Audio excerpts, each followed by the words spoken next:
خلصنا رمضان وخلصنا الأجواء الجميلة والروحانيات وكل حاجة في رمضان، وخلصنا الصوم والشهر الكريم. ربنا يتقبل منا جميعا صيامنا، ربنا يتقبل كل حاجة حلوة عملناها في رمضان. خلصنا ودخلنا على العيد وخلصنا العيد، لازم بقى يكون في محصلة كبيرة. ولخبطنا في العيد وفرحنا وخرجنا وكلنا وشربنا، لازم بقى يا جماعة نبدأ ندور على نهاية الرحلة الجميلة اللي احنا عملناها في رمضان، رحلة نزول الوزن ورحلة 20 كيلو. الرحلة دي لازم يكون ليها نهاية، كل رحلة لازم ليها بداية وليها نهاية.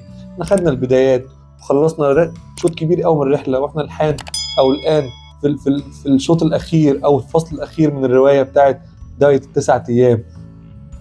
الفصل الأخير ده محتاج رباطة جأش قوية شوية أو إرادة قوية شوية. وطبعا احنا حضرنا الكلام ده على مدار الحلقات اللي فاتت، كنا بنهيئك نفسيا واحدة واحدة للدايت ده، كنا بنهيئك نفسيا لنوع الرجيم اللي احنا هنتكلم عليه دلوقتي، بس بدون ما تحس.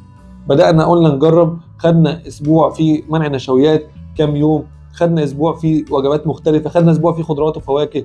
الأسبوع ده بقى يا جماعة هو المحصلة، هو اللي هينظف جسمك من السموم كلها، هو اللي هينزل أي دهون، هو اللي هيخلي جسمك يروح لمخازن الدهون أو مخازن النشويات يبدأ يكسرها علشان يحتاج إلى مصدر طاقة. إن إحنا هنمنع عنه مصادر الطاقة وهنخليه يبدأ ينزل في الوزن بطريقة صحية وجميلة. بس الأسبوع ده 9 أيام فقط، مش عايزين نكتر أكتر من كده، لأن هي تسمى برامج كيميائية أو برامج قاسية شوية. البرامج القاسية شوية دي ليها فايدة عظيمة في كسر الثبات بتاع الجسم، ليها فايدة عظيمة في تصريف الدهون، ليها فايدة عظيمة في تصريف الدهون، وكمان زيادة معدل الحرق. فليها فوائد كتيرة قوي، مش عايزين نطول فيها، ناخد فترة كبيرة عشان برضو الجسم ليه احتياجات وليه عناصر غذائية لازم ياخدها. فما نبقاش احنا قاعدين فترة كبيرة ما بناخدش عناصر غذائية دي، فده يأثر على جسمنا بالسلب والإيجاب ويخلي الفيتامينات اللي في جسمي تقع والعناصر. عشان كده أنا مش من الناس اللي بناصر الحميات الغذائية القاسية لفترات طويلة، لا، أنا بقول لك خدها فترة صغيرة اكسر بيها ثبات وزنك، خدها فترة صغيرة نظف بيها جسمك، خدها فترة صغيرة عشان تمنع بيها النشويات، بس بلاش تاخدها فترات كبيرة تأثر بيها على جسمك ويبدأ يظهر لك مشاكل صحية كتيرة بالجملة.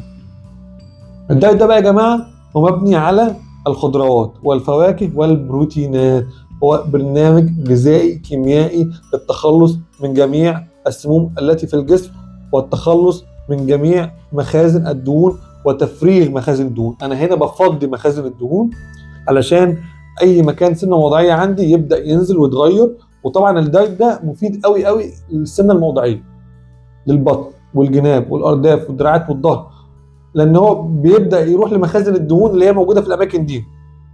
فلما يستهلكها الأماكن دي تنزل في المقاسات، الشيب بتاعي يتغير وشكلي يتغير. وبالمناسبة الدايت ده بيخلي جسمي خفيف قوي قوي قوي، وبيخلي عندي نشاط وحيوية كبير قوي.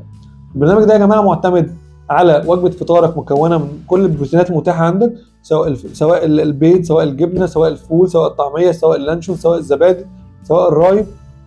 أي نوع بروتين تقدر تاخده في الفطار، ما عنديش أي مشكلة فيه، مصاحب ليه خضروات ما عدا الجزر، طبق خضار أو طبق سلطة، مصاحب ليه كمان ممكن يكون أي مشروب من الكافيين أو النسكافيه أو أي مشروب فيه كافيين أنت بتحبه على مدار اليوم، ممكن تاخده في وجبة الفطار. وجبة فطار ما فيهاش أي نشويات. وجبة غداء برضو بروتين وسلطة، زي مثلا الفراخ واللحمة والسمك والتونة والبيض والفول والعدس والجبنة القريش، كل دي مصادر بروتينات حيوانية مفيدة جدا، وكمان نباتية. بالإضافة طبعا لطبق سلطة صغير علشان يكون فيه ألياف تفيدك قوي. لو في خضار عاملينه برضو ممكن اخد طبق خضار. العشاء بتاعنا نفس الكلام، ممكن اخد فواكه، ما عنديش اي مشكلة. زي ما قلنا الفواكه غير عالية السكريات، زي البرتقال وزي الجوافة وزي الكمثرى وزي الفراولة وزي الكيوي وزي الأناناس، اي حاجة سكرها خفيف. تقدر تستبدل وجبة الغداء بالفواكه، تقدر تستبدل وجبة العشاء بالفواكه، تقدر، بس ما تبقاش عامل لود قوي على جسمك. يعني خلي الفطار بروتينات والغداء بروتينات، وخلي العشاء هو الفواكه. اول يوم هتتعب شويه، تاني يوم التعب هيقل، تالت يوم مش هتحس باي تعب. انت اوريدي جاي من 3 ايام لخبطه، واخد كل حاجه نفسك فيها واخدها، فانت ما فيش حاجه في نفسك ما عملتهاش. انا عايزك تستحمل معايا 9 ايام تلاقي ناتج رهيب. بعد ال9 ايام دول شرب سوائل، ميه كتيره طبعا عشان تصريف الدهون، وجبات بدون نشويات، جسمك هيروح ياخد مخازن الدهون كلها يكسرها يستخدمها كمصادر طاقه، يفضي مخازن الدهون، سن الموضعيه تنزل، شكلك يتغير، حيوتك تزيد. كل دي دايره هتستفيد منها بنسبه 100%. وهيهيئك بطريقه كبيره. لو انت شخص عايز تبطل سكريات او نشويات بعد كده تقدر تعمل كده، وانا ما انصحش بكده. انا بقول لك لو حابب تعمل كده ممكن تعمل كده. انا دايما بحب اخد نشويات حتى في الفطار، ممكن يكون بنسبه 20 او 30% علشان كمصدر طاقه للجسم، وهتلاقي الناتج بتاعك كبير وجميل جدا جدا جدا. اذا احنا وصلنا للنهايه، وناتج برنامج التسعة ايام او رجيم التسعة ايام. رجيم التسعة ايام هيخسسك من 10 ل 20 كيلو. رجيم التسعة ايام هينظف مخازن جسمك كلها من الدهون. رجيم التسعة ايام هيغير شكل جسمك. رجيم التسعة ايام هيعودك على الخفيه والحيويه والنشاط.